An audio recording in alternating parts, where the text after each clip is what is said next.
If it's on the USMLE or in the wards, you need to be able to break down lab values like this. So let's go through it systematically. All right, step one is to look at your hemoglobin. In males, anything under 13.5, and in females, anything under 12 is considered anemia. So here we have anemia. Step two, classify the anemia. And we're gonna use the MCV, the mean corpuscular volume, to do this. So just remember, a normal MCV is between 80 to 100.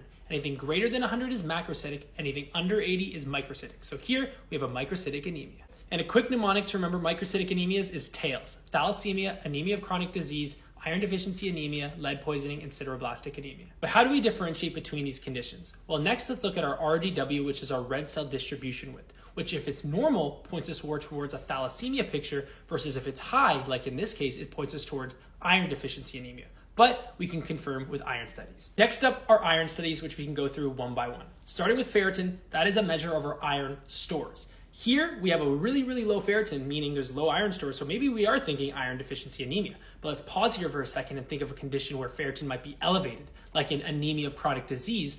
Reminder that inflammation is going to trigger the release of hepcidin, which is a hormone from the liver that inhibits ferroportin, which is the primary exporter of iron out of macrophages and enterocytes. So now iron is going to actually be trapped in the cells. You're going to have higher ferritin, but really the iron is not available. Now for our final parameters, serum iron, which is simply a measure of our circulating iron in the bloodstream, which in iron deficiency anemia we expect to be low.